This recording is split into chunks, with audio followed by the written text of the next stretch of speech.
नमस्कार दोस्तों, this is Anand Roopam and welcome to unknown patriots. दोस्तों, इस चैनल को लाइक शेयर एंड सब्सक्राइब ज़रूर कर लीजिएगा। पिछले वीडियो में मैंने बताया था दोस्तों कि 2020 में कैसे मोदी जी के साथ अजीत डोभाल जब यूएई गए थे तो उन्हें एक रेड डायरी सौंपा गया था। वो अत्यंत गोपनीय रेड डायरी जब खोली जाती है, नेशनल सिक्योरिटी काउंसिल की मीटिंग होती है, उसमें ऐसे ऐसे तथ्य निकल के आते हैं कि वहाँ बैठे नेशनल सिक्योरिटी काउंसिल में प्रधानमंत्री हो, होम मिनिस्टर हो, इन्हें से अजीत डोभाल हो, आईबी चीफ हो, सबके होश खड़े हो जाते हैं। अब जो तथ्य वहाँ से निकल के आती है उसमें मेजर कंसर्न था पश्चिम बंगाल। कैसे जमाते इस्लामी एक बहुत बड़ा एक षड्यंत्र रच रहा था, उसके पीछे कैसे डीप स्टेट, आईएसआई, सीआईए का हाथ था, और उसमें एक नई एंट्री हुई थी, वो था टर्की का इंटेलिजेंस एशकलात।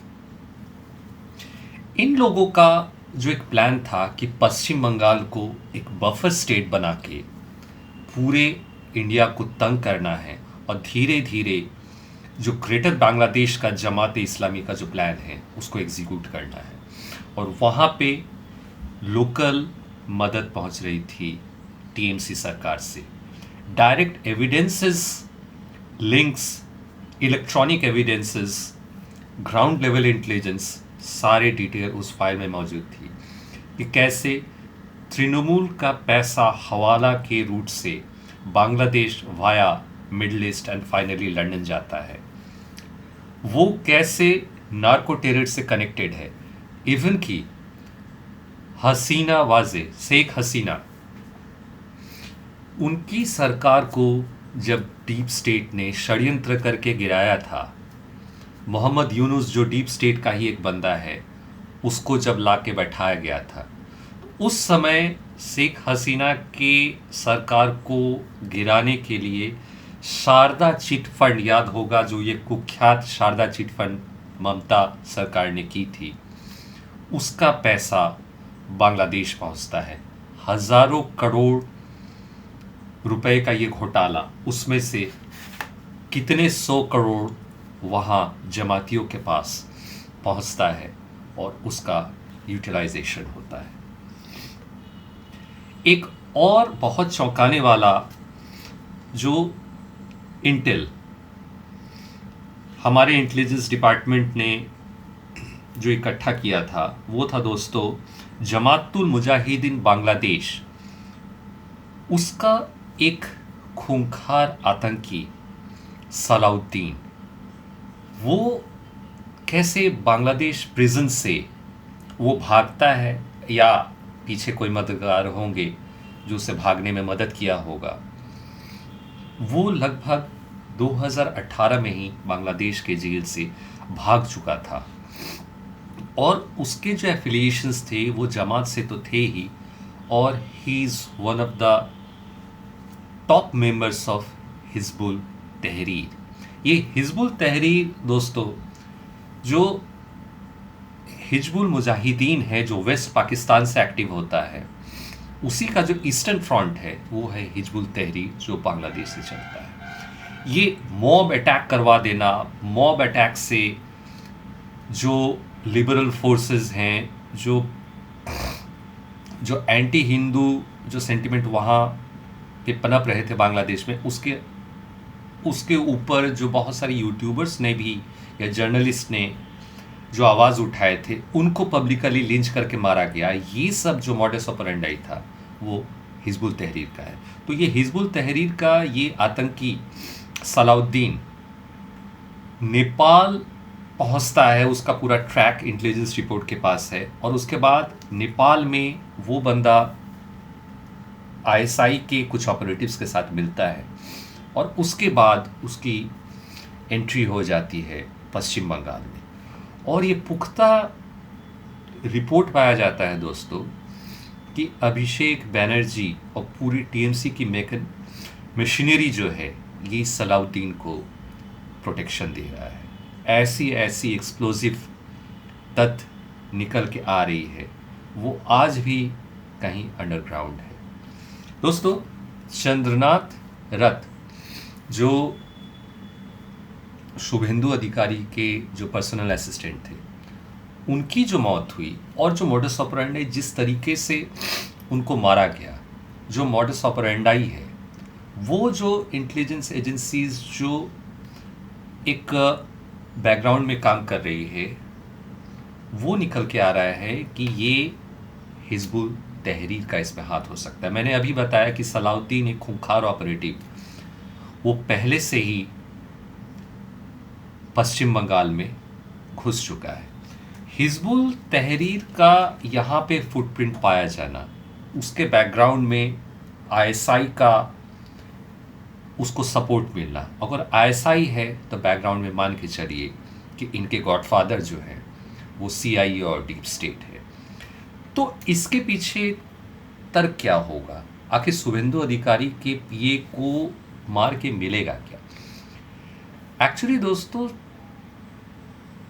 जो चंद्रनाथ रथ है वो तो कोई पॉलिटिशियन है भी नहीं, वो तो पर्सनल असिस्टेंट है। एक्चुअली चंद्रनाथ रथ को मार के ये हिंदुओं की तरफ से एक रिटेलिएशन, एक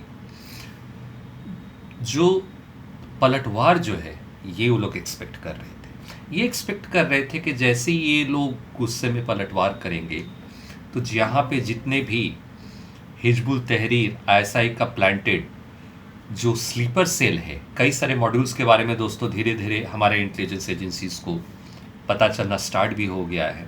तो इन मॉड्यूल को डीप स्टेट के द्वारा, ये कई स्लीपर सेल मॉड्यूल्स हैं, 3-4 के नाम आने स्टार्ट हो गए हैं। वो आने वाले जो नेक्स्ट वीडियोस हैं, जब पुख्ता सबूत आएगा उनके बारे में बात करेंगे।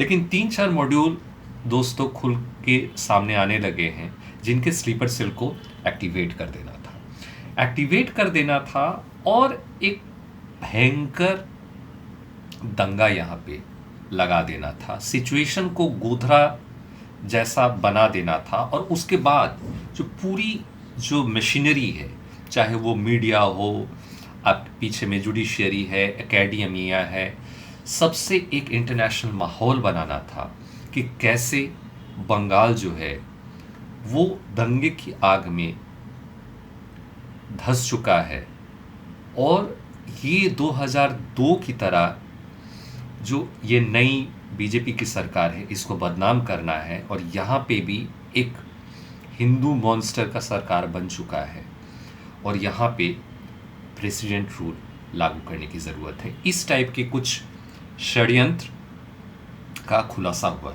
अब दोस्तों, मैं जो बार बार बोलता हूँ कि गवर्नर आर.एन. रवि का यहाँ पे आना, हम लोग यहाँ बार बार बात करते हैं कि इलेक्शन कमीशन ने कितना अच्छा काम किया, सीआरपीएफ की तैनाती, लोगों के नाम हटे, लेकिन सबसे साइलेंटली जो काम किया है वो आर.एन. रवि का आना। आप समझिए कि आर.एन. रवि जो है वो डिप्टी नेशनल सिक्योरिटी एडवाइज़र रह चुके हैं। और इस बंदे के बारे में जानिएगा कि ये बंदा जो है, धारा 370 जब कश्मीर से हटाया गया था तो बैकग्राउंड में silently man to man marking, deep assets को क्रिएट करना, ground level intelligence, counter intelligence, electronic intelligence, ये सब का गहन अध्ययन करके इन चीज़ों का एक प्रॉपर इंटेलिजेंस रिपोर्ट तैयार करके, एक प्रॉपर ब्लूप्रिंट तैयार करके जो अमित शाह को सौंपा था, वो थे आर.एन. रवि। और इसीलिए इतना स्मूथ धारा 370 का जो निपटारा हुआ और one of the biggest achievements में से जो माना जाता है इस बीजेपी सरकार की, वो धारा 370 थी। और इसी आर.एन. रवि को बाद में तमिलनाडु का गवर्नर बना के भेजा गया। वहाँ पे जो स्टालिन की सरकार है, इसको भी दोस्तों ज़रा गौर करने वाली बात है।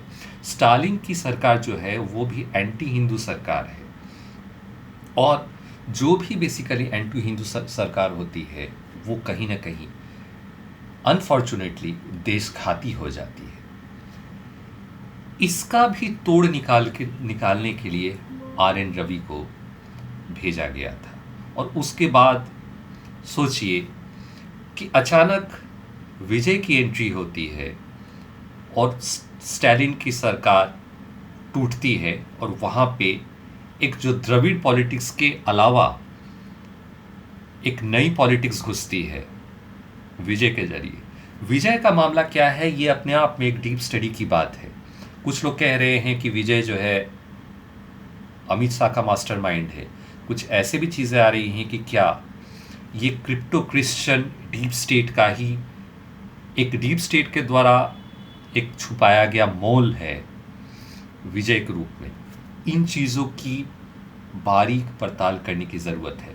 लेकिन फिलहाल हम लोग बंगाल पे ही स्टिक करते हैं कि बंगाल में कैसे आर.एन. रवि की एंट्री से जो चीज़ें हुई हैं वो उसका जो तोड़ है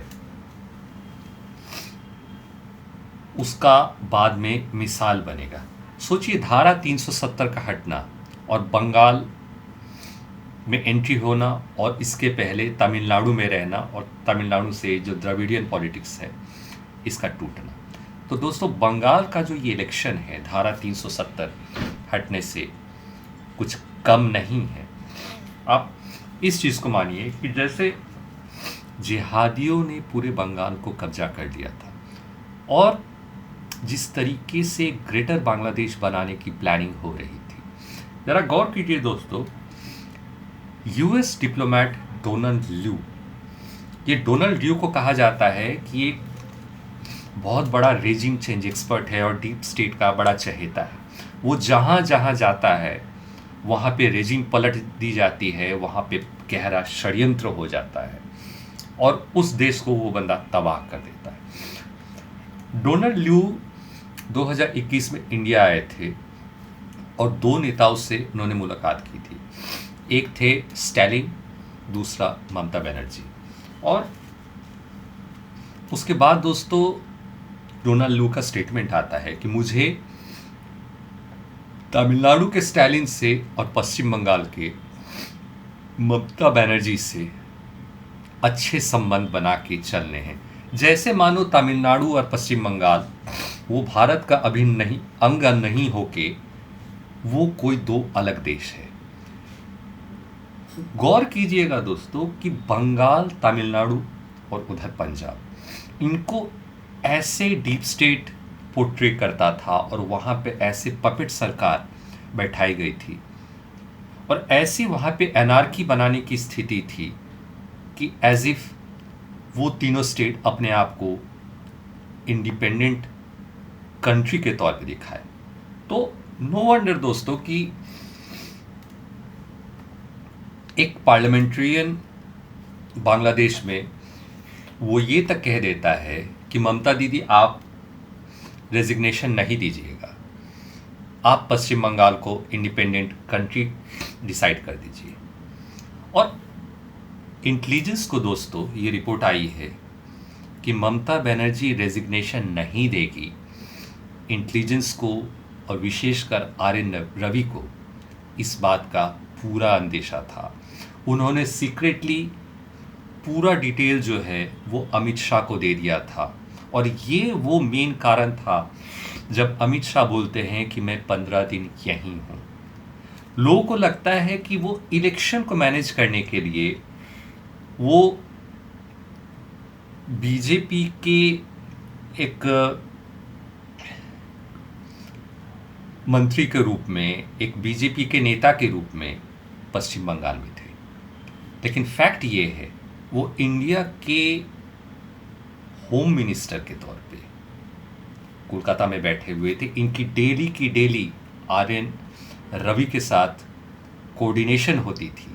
वो एक एक ममता बनर्जी के मूवमेंट को वो ट्रैक कर रहे थे। और ये एक टूल किट का हिस्सा है दोस्तों कि ममता बनर्जी रेजिग्नेशन नहीं देगी, ये आप जान के चलिए ये ममता बनर्जी के दिमाग का उपज नहीं है, वो एक टूल किट की एक पार्ट है। उन्हें जो इंस्ट्रक्शन ऊपर से मिलता है वही वो निभाती है। प्लान ये था कि डीप स्टेट जिहादियों के द्वारा, स्लीपर सेल के द्वारा एक बहुत बड़ा दंगा, एनार्की क्रिएट करेंगी, और ममता बनर्जी को बस वही करना था जो इंस्ट्रक्शन उन्हें मिला हुआ था। एक बहुत इंपॉर्टेंट जानकारी दोस्तों इंटेलिजेंस के तौर से आई है कि एक गुलाम नबी फाई हैं, ये आईएसआई के एक बहुत बड़े ऑपरेटिव रह चुके हैं। एक इंटेलिजेंस रिपोर्ट आई है दोस्तों कि 2017 में ही ममता दीदी नेदरलैंड्स के कैपिटल आम्स्टरडैम में ये गुलाम नबी फाई से मिलते हैं। बहुत सारी चीज़ें अभी भी क्लासिफाइड हैं, लेकिन माना जा रहा है कि ये 2017 में ही देशघाती ब्लूप्रिंट जो है इसका खाका तैयार हो गया था। आईएसआई के साथ बहुत सारी इनके कॉम्प्रोमाइज़ हो चुका था। कैसे हिजबुल तहरीर को बांग्लादेश की तरफ से एक्टिवेट करना है, कैसे जिहादियों को एक एक करके पोरस बॉर्डर से वहाँ घुसाना है, और आईएसआई कैसे ईस्ट के फ्रंट से वो एक एक करके अपने आप को स्ट्रेंथन करेगी। जमातुल इस्लामी और उसके जितने भी रेडिकल एलिमेंट्स हैं बांग्लादेश से कैसे एक्टिवेट होंगे, इसकी प्लानिंग गुलाम नबी फाई के साथ दीदी की 2017 में ही हो गई थी।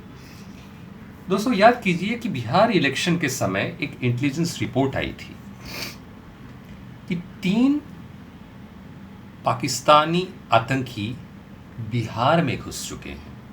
उस समय एनआईए की तरफ से, इंटेलिजेंस की तरफ से एक रेड अलर्ट जारी किया गया था कि 3 पाकिस्तानी आतंकी नेपाल के जरिए बिहार में घुस चुके हैं। उसके बाद उनका कुछ पता नहीं चल रहा है। उसके बाद बैकग्राउंड में दोस्तों बहुत सारी चीज़ें हुई, और डॉट ये जोड़ा जा रहा है कि भले ही वो बिहार इलेक्शन के समय घुसे थे, लेकिन उनको बिहार इलेक्शन में कुछ नहीं करना था। उनकी जो भी प्लानिंग थी वो बंगाल इलेक्शन से जुड़ी हुई थी, क्योंकि इनको बंगाल को बचाना था और बंगाल को जलाना था। अब बहुत सारे जो इन्फॉर्मेशन आ रही है, जो स्केचेस जारी हुए हैं, हमारा जो एक डिजिटल इंटेलिजेंस का त्रिनेत्र सिस्टम है दोस्तों, उस त्रिनेत्र सिस्टम में जो डिजिटल सिग्नेचर्स होते हैं, वॉइस रिकॉर्डिंग होती है, एक पूरी लाइब्रेरी है। उससे हमारे इंटेलिजेंस डिपार्टमेंट को कई सारे तथ्य मिले हैं, कई सारे इलेक्ट्रॉनिक सिग्नेचर मिले हैं।